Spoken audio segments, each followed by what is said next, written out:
Hi, I'm Blake from the Calgary Sexual Health Center. On this episode, we're talking to parents about sex.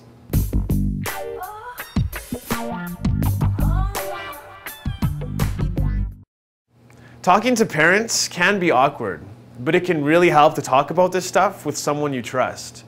Today, our Sexperts brought their family along for a chat.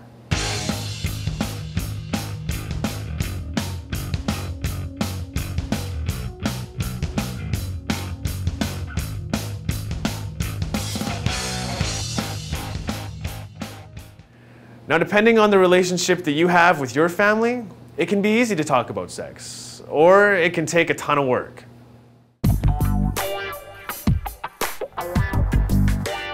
So then, like, have you ever actually had, like, the talk?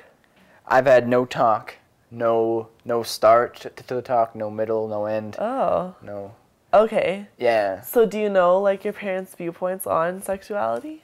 Well, they haven't really vocalized it, but when they found a box of condoms, they were removed promptly. So, I mean, that speaks for itself. Oh, man. Why don't you tell us that story? Well, they found a box of condoms, and they removed them promptly. That's basically what happened. Oh, I mean, okay. my first understanding of the whole sexual realm was that you had a baby and it involved a thumb and a bum. That's what I was told by, like, in grade 1. That's my understanding of what it was. And I was like, oh, that's weird, but I guess that's how it is. Okay. It would have been nice just to be like, Alex, this is how babies are made, and that's that. Right. And to my fault, if I could have done it again, I would have, just sucked it up and just been like, brought it up to my parents and like, hey, even in the most naive way, just like, so is it the thumb? Just something like that. Talking to your family is going to be easier if you start with the small stuff. Look for everyday opportunities to bring it up. If you start when you're 17 and have that first talk on camera, it's going to be tough. Do you think Emily shares the same set of sexual morals, we'll call them, as you do? Mm-hmm. Yeah? Mm-hmm. Emily? Yeah, probably. We know, yeah. Okay, well, yeah, we can say this. I don't know, like, yeah, I guess I agree with the sex before marriage thing.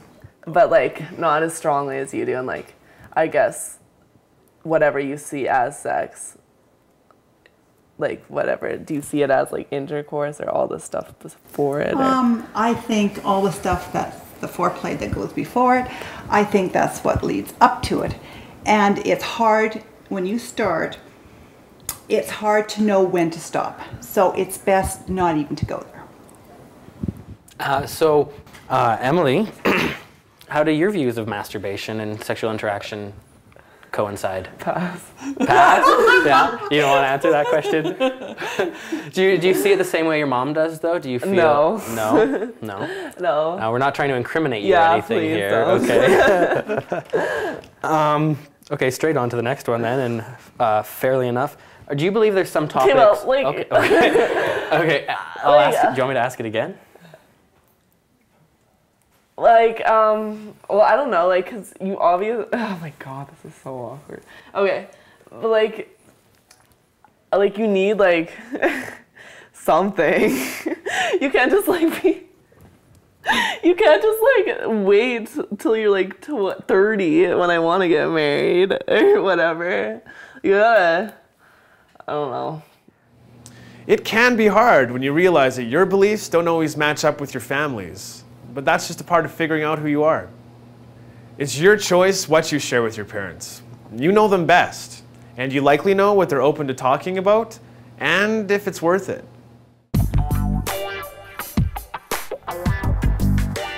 So, John, why do you feel that you cannot be as open with your dad? Well, talking to my dad, who is traditionalist and conservative and a homophobe, makes it really difficult to talk about anything sexual, let alone homosexual sex. Just can't talk to him about that kind of stuff. There have been times when he's made comments alluding to the fact that I'm gay, and he'll be like, if I had a gay son, I'd kick him out of the house. Or if I had a gay son, they wouldn't be alive anymore. And they're very hard to live with. to hear these things coming out of somebody who you would expect to love you.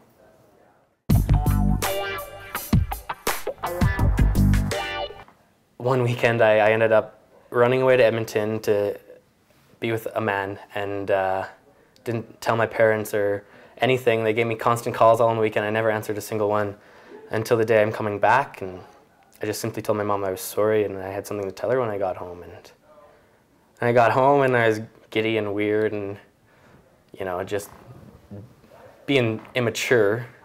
In retrospect, that's what it was. But I finally, you know, get the balls to say, you know, I'm gay. And she just looks at me and she's like, oh, honey, I knew. I was pretty upset, to be honest. Like, it kind of aggravated me because she clearly didn't get what a difficult thing this was for me, and for her to just be, you know, okay enough to sit there and be like, I know, you know, it kind of upset me. And, you know, well, you didn't know enough to realize how difficult it could have been, this was for me, and you couldn't have done anything to maybe make it a bit easier. But I don't hold it against her, don't get me wrong. Yeah. So.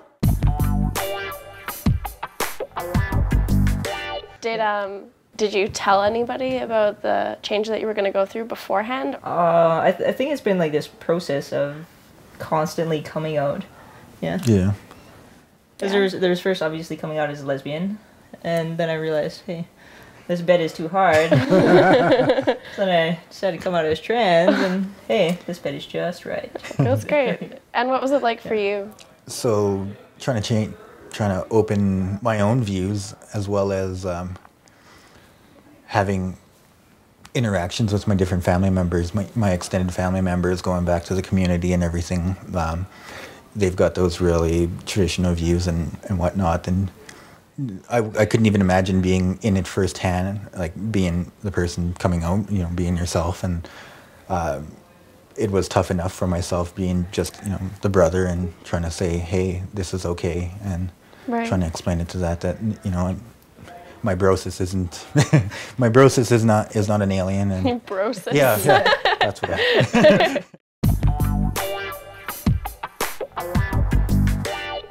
Is it easy to talk openly to your kids? Not about this topic, unfortunately. Yeah. I think there's still a lot of taboo around it. On both sides? On both sides, yeah. Mm-hmm. Definitely. Yeah. And we've always had really good communication, a really good rapport, and we've always had a really strong basis of trust. And so I wanted her to know that she could approach me about things, and I would try as much as I could not to be judgmental about it. Why would you want to talk about something like sexuality? Because it's too important not to talk about. And it's not only about the sexuality, it's also about the feelings and the potential for getting hurt. And maybe her being able to benefit from either, I'm not going to say mistakes, but things in my life that have taught me, either in my personal life or people that have been close to me. Once you break the ice, you can have some great conversations. But if there's still some stuff you can't talk to your folks about, there's lots of great resources and other people to talk to, like us at the Calgary Sexual Health Centre.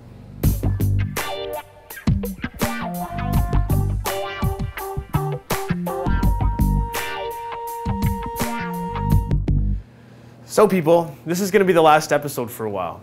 If you liked what you saw and you want to see more, or if there's anything else you'd like us to cover, send us your suggestions.